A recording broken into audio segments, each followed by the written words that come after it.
Welcome, ladies and gentlemen, to the inaugural episode of Superintendents Unplugged, In Depth with Davis, the podcast where we'll dive deep into the world of educational leadership. I'm your host, Addison Davis, and I'm thrilled to have you join me as we embark on the inspiring journey together. As a superintendent once myself, I understand the challenges and complexities that come with leading a school district.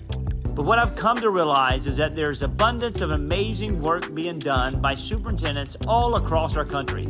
This podcast is a platform to shine a spotlight on their incredible accomplishments and innovative approaches. Each episode will bring you exclusive interviews and superintendents from various districts across our country, both big and small, urban and rural, as they share their personal stories, triumphs, and even their moments of vulnerability. We will explore the strategies they employ to tackle the ever-evolving landscape of education, from fostering equity and inclusivity to embracing technology and preparing students for their future. But this podcast isn't just about showcasing success. It's about fostering a community of educational leaders who can learn from one another, share their experiences, and collectively navigate the complexities of our role. We'll discuss the tough topics as well, the difficult decisions, and the innovative solutions that are transforming education for the better. So while you're an educator, a parent, a student, or simply someone who's passionate about education, this podcast is for you. Superintendents Unplugged is your behind-the-scenes pass to the world of educational leadership, where we uncover the stories that inspire, motivate, and empower every one of us. Get ready to be inspired, challenged, and entertained as we embark on this incredible journey together. I can't wait to introduce you to the remarkable superintendents who are changing the educational landscape one district at a time. Welcome to another episode of Superintendents Unplugged, In Depth with Davis. I'm your host, Addison Davis, here live at the Council of Great City School Annual Conference, the 68th Conference here in Dallas, Texas. And today we have an opportunity to meet with one of the greatest leaders throughout this nation. Brand new a little bit to the superintendency here about 6 months in, but I can tell you right now, from Dylan and engaging with Howard Hepburn, Dr. Howard Hepburn, I can tell you right now, it's like he's been seasoned. He's been in this role for, multiple years, it feels like. Calm, collect, man. Doc, thanks for being here. Really appreciate it. Thank you. It's always nice to sit down and chat Florida. Yes, we have a legend in the place. I mean, leading the, fifth or sixth largest district in the nation. What is it? Sixth largest school district in the nation. Sixth. Yeah. I was seven. I always just say not many people, there's only six more people leading a bigger district than me. I guess you were one of them. So congrats to you. It's not an easy job though, is it? No, it's not. It's not, it's complex, challenging situations when you got that many kids, that many staff that you have to lead. It is challenging. How many kids in Broward? We have approximately for district operated schools, 200,000. And then if you add in the additional 50,000 from our charter schools. 250,000 students every single day, rocking and rolling. Man, that's every day. It's a full court press. It is. It's larger than the county, what the county does as far as Broward County itself.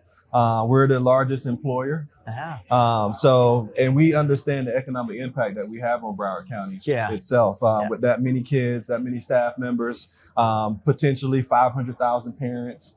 We did some data after accomplishing our A grade. Congratulations. Say that again for the first time. Broward County is what? An A-rated school district. Congrats, man. For the first time since 2011. And for the first time since 1999, no D or F schools. Wow. No D and F schools. So here, we're talking about 250, 300 schools. Yes. And no D and F schools. No D and F schools. All right. So, here you are. You were the one driving the work, educational, teaching and learning, right? Yes. You and Pete, and then you become the superintendent, you transition. You become an A school district. What's the recipe? Like, for those who are watching, what strategies did you take to accelerate learning? And because, such a big district, biggest district in the nation, to become an A school district, no DNFs.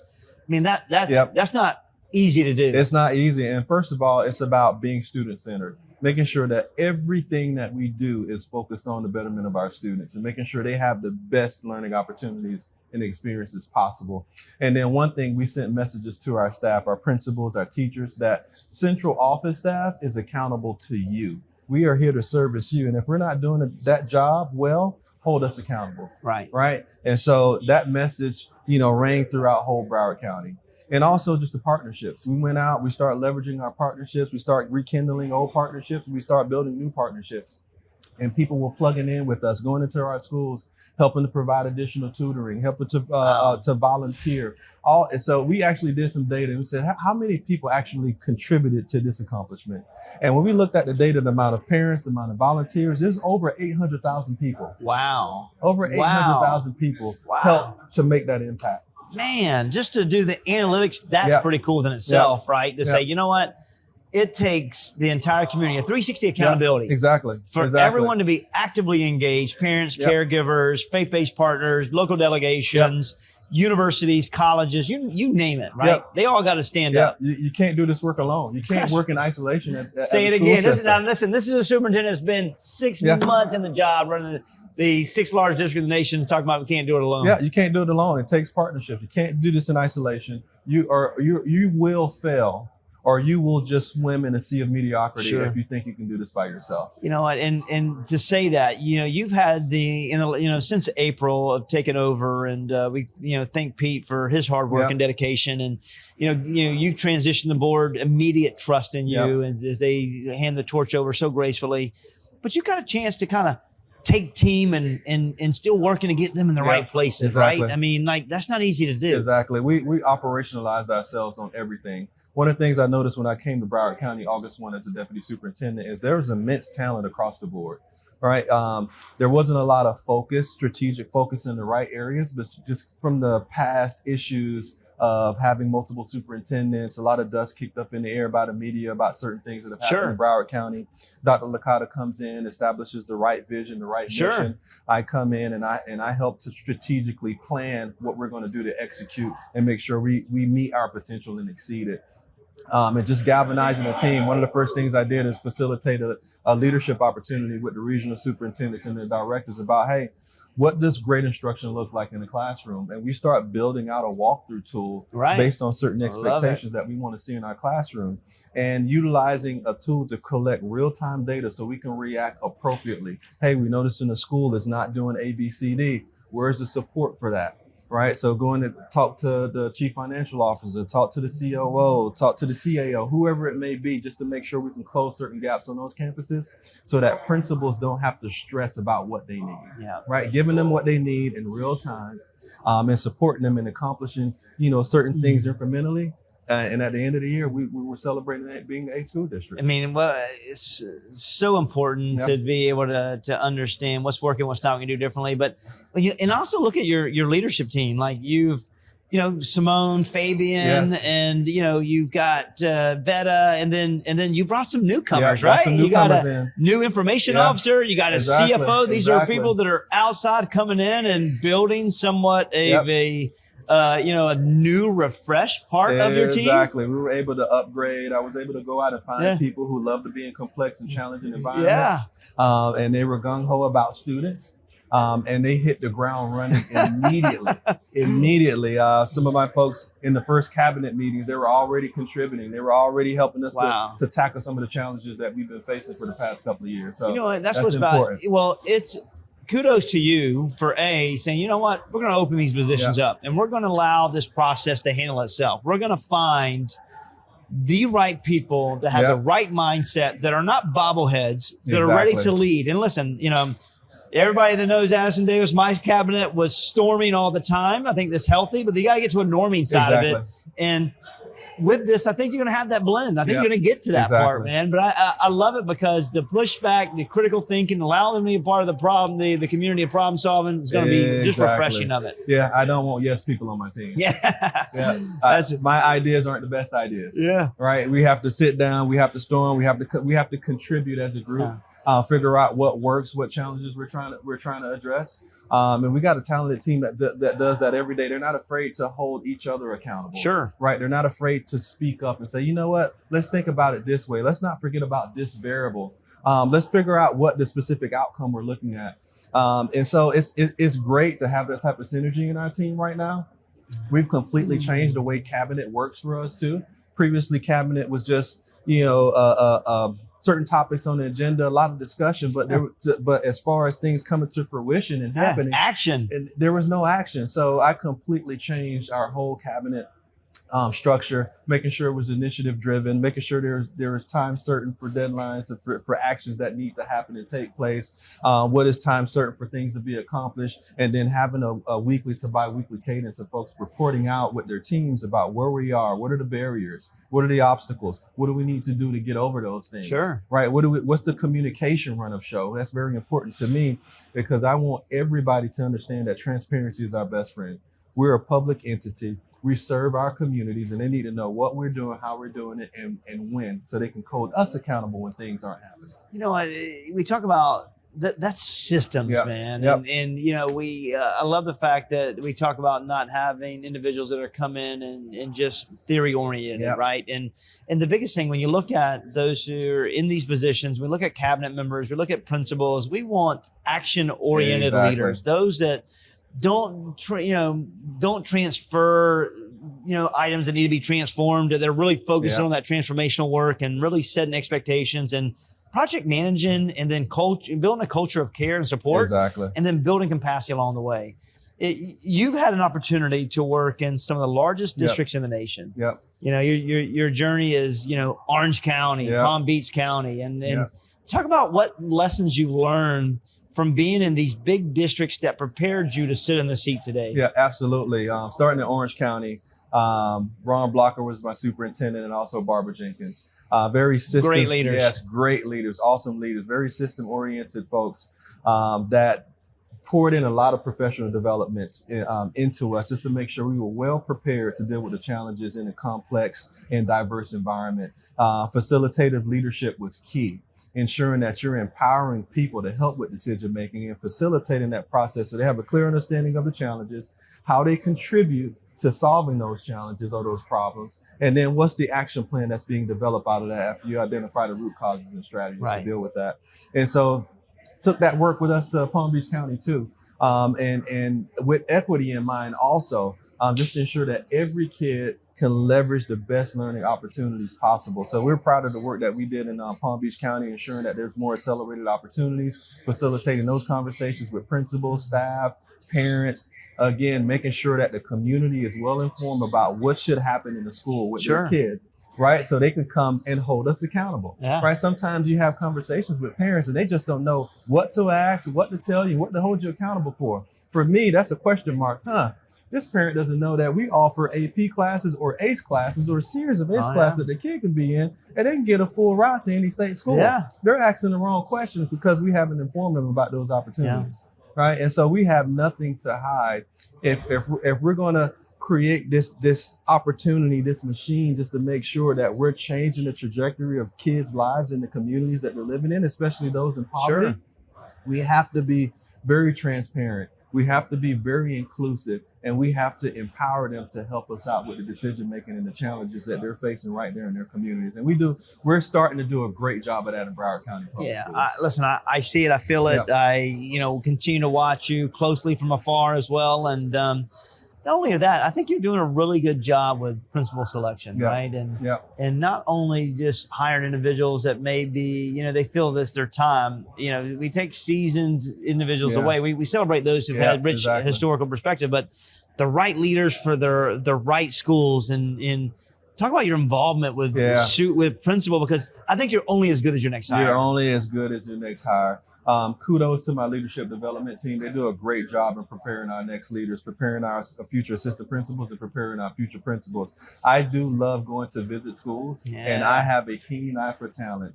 I pay attention to the details, just the sheer customer service that you may be demonstrating when you're dealing with an issue with a parent or a kid, just your knack for analyzing data and problem solving, just so you can make sure you give the right dose of intervention or enrichment to a child, just the right dose of building a capacity of a teacher, right, to make sure they can be confident to deal with the challenges in their classroom. And those are the people that I tell, hey, you're doing an awesome job. Keep it up. I have my eye on you. right? And they always end up at the table. They always end up at the table. Finding that right talent is so important, yes. right?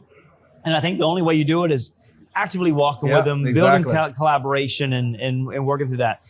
Brand new superintendent. But for those that are journeying in this new segue and aspire to be leaders, what are some of the, I guess, words of wisdom that you would provide? Listen and learn. But don't go into a room. Don't be an autocratic leader. It's not about handing out directives. Just listening and learning to identify the pain points that people are experiencing. Yeah. And then galvanize your team to critically think around that, just to make sure that that person, that kid, that staff, that parent, right, they can have a better experience. Yeah. We pay folks a great deal of money, right, to be on the cabinet. A lot of money. They get paid well. They get paid well. Absolutely. To come in, right, to be those problem solvers, to think through the minutia, the bureaucracy of a large school district, so we can move obstacles and barriers out of the way. You have to be comfortable being vulnerable also, right? Feedback. It's hard, right? It is hard. And people are always going to give you feedback. Take it as a gift. It's going to help you get better quicker. Right. Don't be defensive. Don't be defensive. Don't worry about getting your feelings hurt. Right. I always ask for feedback in every room that I'm about to leave. Hey, any feedback for me that's going to help me get better quicker. Yeah. And I want to demonstrate and model that for my team. Yeah, also. Good mentality. And empower people to help with decision making. Yeah. It's not about you. It's about the team. It's about the system. It's about the schools. It's about the community. Empower any and everybody where initially that final decision is going to impact them. And that creates a high level of ownership, and that's what you want. Yeah, I think you want compliance. You want ownership. That's right. I think I think you're spot on. Yeah. And listen, that was something I had to learn the hard way. I tried. Yeah, we all had. I always thought, listen here, I got the playbook. Yeah. This is the run. These are the plays we're going to run, and this is what we're going to get done. But I think it's greater than that, right? It's. We hire individuals because we believe they're the best and they're experts and they're engineers in that particular pathway. We got to believe in them, show them the care, build that trust, let them fail, let them succeed, and let them be a problem solver in the process. Yeah. So I think that you're spot on with that. And you know what? I can't be more proud of what you're doing. I mean, Broward County, those who are watching, they've been through so much since the horrific event in Parkland. They've been through a lot over the years. In Broward County Public Schools, the students and communities we serve, they deserve the best. They do deserve the best. And I'm going to tell you right now, I'm glad of the work that Pete has done, and I am super proud of the work that you are doing. You've been a fresh air in this community. We are all pulling for you, supporting you because we care for you. And man, let me tell you what, you're thriving. Thank you. I appreciate it. This council, this community is better because you're there. Yeah. This council is great to have you as a top 10 leader in the nation. And you got to think, only 5 more people are leading districts in the nation. I never thought about it like that. Just think about 5. I never thought about it like that. Okay, 5, right? And and that's pretty cool to take, man. Indeed. And your family must be so proud of you. They're proud of me. And I always ask, did you ever think that you'd be running the 6th largest district in the nation? No, I didn't. My trajectory and my goal was always to be a superintendent, but never would I thought that I'd be the superintendent of the 6th largest school district in the country. Wow. So, it's a testament to the support that I've galvanized, especially with the community in Broward County Public Schools, because I remember that moment when Pete decided to announce his retirement on the dais, and the board had some options, and they chose to put their belief in me. That's and right. I promised quickly, and I made some commitments that yes, I'll stay. I won't go anywhere else. He was going to go to. We won't say the county was so. And the proudest moment of that day is listening to our community members, our advisory chairs, coming up and speaking on my behalf about the relationship they built with me in such a short time. It just says a lot. I'm proud of you. Doc, thanks for being here. I appreciate it. And today you've heard it, man. One of the greatest leaders that we'll see this individual as, finalist for Superintendent of the Year, whether it be in Florida, whether it be in national perspective. He is on the trajectory to continue to do some really special and cool things in Broward and across this nation. Until next time, I'm your host, Addison Davis, for Superintendents Unplugged, In Depth with Davis.